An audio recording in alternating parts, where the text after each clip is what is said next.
Selanjutnya teman-teman, pelapor ini patut diduga kuat melakukan pembohongan publik di media. Banyak media yang memberitakan statementnya yang menyatakan bahwa rutin bayar pajak tepat waktu. Saya ada beberapa jejak digital yang sudah saya screenshot dan nanti saya tampilkan di layar. Dan juga melakukan kebohongan, berbohong di persidangan dan di bawah sumpah. Indonesia di mana hukum berada.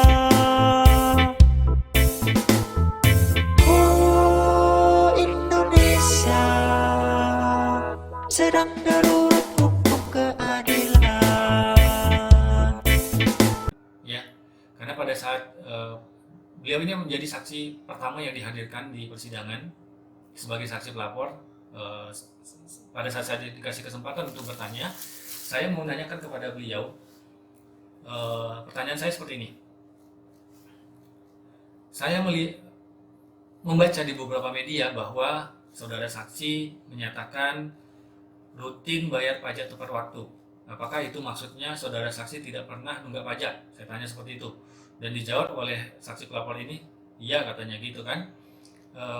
Apakah benar dari tahun 2017, 2018, 2019 saudara saksi tidak pernah menunggak pembayaran pajak? Sehingga saya tidak pernah. Itu jawabnya. Nah, saya akan buktikan.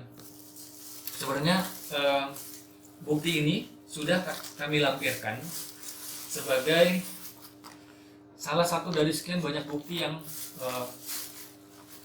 kami lampirkan pada saat pembelaan pledoi. Tapi sayangnya hakim tidak mempertimbangkan bukti ini atau tidak menerima karena tidak sama sekali tidak disebutkan pada salinan putusan. Dan mudah-mudahan ada hikmahnya karena bisa kita pakai lagi sebagai novum ya, atau bukti baru yang akan diajukan pada saat pengajuan peninjauan kembali PK. Kita tetap akan melakukan upaya hukum luar biasa. Saya akan tunjukkan bukti bahwa keterangan saksi tersebut tidak benar karena berdasarkan data yang kami dapat dari lapangan, dan ini saya sudah sampaikan di depan majelis hakim bahwa berdasarkan informasi yang kami terima di lapangan yang mulia, bahwa keterangan saudara saksi pelapor tidak benar. Karena berdasarkan informasi yang kami dapat tersebut, berdasarkan data Samsat tahun 2017, 2018, 2019, mobil tersebut pembayaran pajaknya telat, dan data ini, dari data ini akan terlihat terlambatnya berapa hari. Nanti akan saya munculkan di layar juga. Ini ya, di sini BK 1212 JG, nanti saya munculkan juga di layar. Warna hitam, atas nama pemilik Jody Anggara Ginting. Jody Anggara Ginting, pemilik mobil, tapi yang melaporkan kami dan yang melakukan pembayaran pajak tanpa surat kuasa adalah bapaknya yang berpangkat Aibtu Johansen Ginting. Ini alamatnya, minibus Honda tahun pembuatan 2017, tahun lahir 2017, warna hitam, Jazz GK5 1.5 RS CPT. Nah, di lembar kedua ini data Samsat teman-teman. Di Samsat pemerintah Provinsi Sumatera Utara. Saya akan munculkan di layar, kita bisa lihat sama-sama. Nomor polisi BK 1212 JG, plat hitam, tanggal tetap, tanggal bayar. Nah, di tanggal bayar ya, di tanggal bayar saya sudah kasih tanda tanggal bayar. Nah, sebelumnya saya mau jelaskan. Nanti kita akan tunjukkan juga di STNK bahwa jatuh tempo pembayaran pajaknya itu tanggal 11 Agustus setiap tahunnya. Di tahun 2017 pembayaran dilakukan berdasarkan data Samsat, yaitu tanggal 28 Agustus 2017. Coba dihitung, artinya pembayaran dilakukan melewati batas waktu tempo selama 17 hari ya. Lalu di 2018 di tanggal bayar, di kolom tanggal bayar di sini disebutkan tanggal bayarnya 14.08.2018. Berarti setelah tanggal jatuh tempo, yaitu tanggal 11 Agustus. Artinya pembayaran baru dilakukan 3 hari setelah jatuh tempo. Berikutnya tahun 2019. Tanggal bayarnya 30.08.2019. Artinya pembayaran dilakukan 19 hari setelah jatuh tempo. Baru di sini yang terakhir tanggal tahun 2020, tanggal bayarnya 11.08.2020.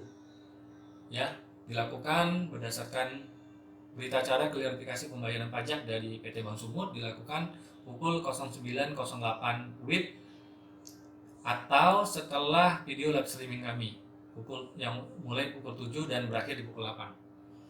Ya, jadi ini menunjukkan bahwa kita analogikan aja orang lain ya, atau saya nih, umpamanya saya yang punya mobil. Ini contohnya mobil saya. Saya beli tahun 2017. Tahun 2017 saya telat. 2018 saya telat lagi. 2019 saya telat, bahkan telatnya 17 hari, 4 hari, 3 hari, dan di tahun 2019 itu telatnya 19 hari. Di 2020 baru dilakukan pembayaran di hari terakhir itu. Setelah ada yang video gitu, setelah ada yang merekam mobil saya umpamanya atau mobil anak saya, dan barulah lagi dilakukan pembayaran di hari terakhir.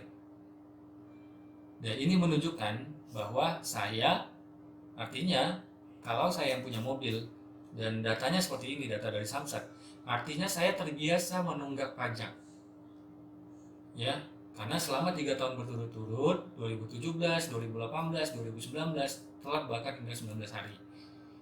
Ya, ini menunjukkan bahwa saya berarti terbiasa menunggak bayar pajaknya. Ya, ini sebenarnya bukti ini sudah kita lampirkan pada saat pembelaan saya. Pembelaan saya sudah dilampirkan, namun pada salinan putusan ternyata tidak disebutkan, sehingga bukti-bukti yang kami lampirkan ini nanti dapat kita pakai lagi pada saat peninjauan kembali, dan mudah-mudahan kita akan menang di peninjauan kembali. Ini banyak, ada sekitar 20-an lembar ya yang saya lampirkan ini. Di halaman pertama ada CD, saya lampirkan kembali supaya hakimnya bisa memutar kembali videonya, karena di persidangan berulang kali kita minta untuk diputar di persidangan video otentik tersebut, tapi tidak pernah disetujui dan tidak pernah diputar, sehingga kami mengkhawatirkan majelis hakim tidak bisa menilai masalah ini secara objektif, karena kata-kata saya yang menyatakan bahwa masih banyak ditemukan kendaraan bodong, itu akan terbukti ketika melihat video tersebut. Contoh, berdasarkan data pajak seperti ini ya, di mobil ini kendaraan tidak ditemukan, ini salah satu buktinya. Lalu ada mobil ini yang juga harusnya menjadi bukti bahwa kata-kata saya tersebut benar ya. Ini juga yang dihapus. Ini status kendaraan bermotor terblokir. Teman-teman bisa cari tahu di Google bahwa kalau kendaraan bermotor diblokir itu artinya ada permasalahan, atau mungkin ada tindak pidana atau segala macam, atau mungkin baru terjadi proses jual beli. Saya tidak tahu. Lalu ini ada mobil yang kami tampilkan di video. Ketika dicek menggunakan website di Samsat bpprdsumottop.go.id, kendaraan tidak ditemukan, artinya tidak ditemukan datanya di database. Begitu juga ketika kami masuk ke Samsat, ini dihalang-halangi salah seorang oknum. Ketika dicek, kendaraan tidak ditemukan. Ketika ditanya ke salah seorang petugas, malah menyalahkan kami seolah mencari-cari kesalahan polisi. Padahal tujuan kami datang ke sana adalah untuk melakukan konfirmasi langsung kepada Bapak Dirlantas, Bapak Kombes Wibowo, yang katanya tidak ada di tempat. Lalu saya tanya bagaimana dengan petugas lain, Bapak Wadirlantas, katanya juga tidak ada di tempat. Tapi pada bagian akhir ternyata salah seorang petugas yang lain menyatakan, yang baru melewatin kami itu ternyata ada katanya Bapak Wadirlantas. Kita tidak tahu yang mana. Tapi yang jelas siapapun yang kami temuin sepertinya tidak diperkenankan untuk ditemui, padahal kami ingin mengkonfirmasi temuan tersebut. Ya, ini banyak sekali temuannya. Terkait kata-kata menunggak yang saya sebutkan, kecuali yang BK 1212JG, karena saya tidak pernah menyebutkan BK 1212JG itu menunggak ya. Yang ini, mobil ini 15,871 juta ini memang terbukti melalui aplikasi Samsat BP2RD, memang terlihat pajaknya besar, terutama yang ini nih, terutama yang mobil yang ini pajaknya muncul ketika dia dicek dengan website Isamsat tersebut, muncul 34.172.278. Jika ini pajak setahun, tidak mungkin pajak setahun untuk mobil seperti ini pajaknya sampai 34 juta, ya, kecuali hypercar. Saya nggak tahu kalau mobil Lamborghini berapa pajaknya setahun, tapi ini mobil Nissan X-Trail, ya, pajaknya tinggi sekali. Dan fakta persidangan ataupun di BAP, di dakwaan dan di tuntutan jaksa, bahkan di salinan putusan tidak pernah disebutkan website Isamsat ini. Entah kenapa kita tidak tahu.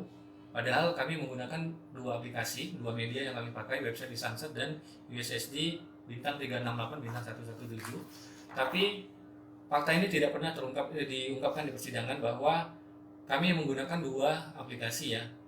Untuk website Isamsat, BPPRD tidak pernah disebutkan, seolah-olah tidak ada. Padahal jelas-jelas di video itu kita menyebutkan menggunakan dua aplikasi, ya. Seperti itu teman-teman. Itulah faktanya, apa yang kami hadapi, apa yang kami perjuangkan selama di persidangan tingkat pertama di pengadilan negeri. Kami tidak mendapatkan keadilan, ya. Tentu hal ini sangat mengecewakan. Kita tidak tahu kenapa begitu banyak bukti yang dilampirkan tapi tidak diterima, seolah tidak ada, padahal sudah kita diserahkan langsung oleh PH ketika pembelaan terdakwa. Banyak kejanggalan mulai dari proses penyidikan, tuntutan sampai pemeriksaan yang saya akan sudah dan akan tetap informasikan satu persatu. Kita akan bedah satu persatu. Mudah-mudahan ini menjadi pelajaran juga bagi teman-teman, ya. Mudah-mudahan pengalaman saya ini juga ada nilai pembelajaran yang dapat kita ambil bersama-sama. Dan selanjutnya saya akan melakukan upaya hukum luar biasa. Saya sengaja tidak melakukan banding ataupun kasasi. Saya akan melakukan upaya hukum luar biasa melalui peninjauan kembali, dan notumnya sudah ada di tangan. Mungkin kita akan tambahkan beberapa bukti baru. Mudah-mudahan hakim Mahkamah Agung bisa menilai permasalahan ini secara objektif, dan yang paling penting adalah hakim harapannya bisa melihat terlebih dahulu videonya, atau minimal nonton sama-sama, kita putar sama-sama di persidangan tanpa di skip, supaya ketahuan kata-kata itu ada nggak yang dipotong, ada nggak fakta lain yang disembunyikan, ya. Mohon doanya supaya upaya hukum luar biasa ini dapat berjalan lancar, karena pada prinsipnya ketika kita tidak melakukan kesalahan, terutama pada saat kita menyadari bahwa kita dikriminalisasi, difitnah, apalagi sampai mengalami perbuatan sangat tidak manusiawi, diperas, diintimidasi, dibully, diancam, disiksa, diperas, ya, lalu divonis 8 bulan. Tentu ketika kita menyadari dan meyakini bahwa saya tidak salah, maka saya akan memperjuangkannya. Bahkan meskipun saya hanya divonis 1 hari, saya tetap akan melakukan upaya hukum sampai saya benar-benar dinyatakan tidak bersalah, karena saya faktanya memang tidak bersalah, ya. Mudah-mudahan upaya hukum luar biasa ini berjalan lancar, mudah-mudahan Allah meridhoinya, dan saya mendapat pemulihan dan rehabilitasi nama baik saya. Mohon doanya dari rekan-rekan semua dan dukungannya. Dan satu lagi, fakta itu yang tadi saya sampaikan, jika pembayaran pajak di tahun 2017, 2018, 2019 dilakukan setelah jatuh tempo, setelah kami lakukan live streaming di sekitaran Samsat Jalan Putri Hijau, akhirnya si pemilik mobil melakukan pembayaran pas di hari terakhir, maka seharusnya dapat disimpulkan bahwa apa yang kami lakukan ini secara tidak langsung membantu negara dengan mengingatkan wajib pajak untuk melakukan pembayaran pajak kendaraan bermotornya tepat waktu. Dan ini sejalan dengan program Bapak Gubernur yang meluncing kalau tidak salah aplikasi Samsat Sumut Bermartabat ya. Karena di situ beliau menyampaikan bahwa tujuannya adalah untuk meningkatkan pendapatan pajak dari kendaraan bermotor. Dan targetnya di tahun 2021 ini meningkat menjadi 95% atau menjadi sekitar 15T. Dan ini sejalan dengan program Bapak Gubernur. Apa yang kami lakukan sehingga pada surat dari Komnas HAM yang dikirimkan ke Kapolres Tabes, baik pada press release atau surat yang disampaikan oleh Komnas HAM dan surat amicus curiae yang disampaikan pada saat sebelum putusan, Komnas HAM merekomendasikan saya sebagai duta kesadaran pembayaran pajak kendaraan bermotor. Karena terbukti apa yang kami lakukan justru dapat mendorong orang lain untuk taat membayar pajak, dan terbukti melalui mobil Honda BK1212JG tersebut kan akhirnya membayar pajak setelah 3 tahun berturut-turut melewati batas jatuh temponya. Itulah faktanya.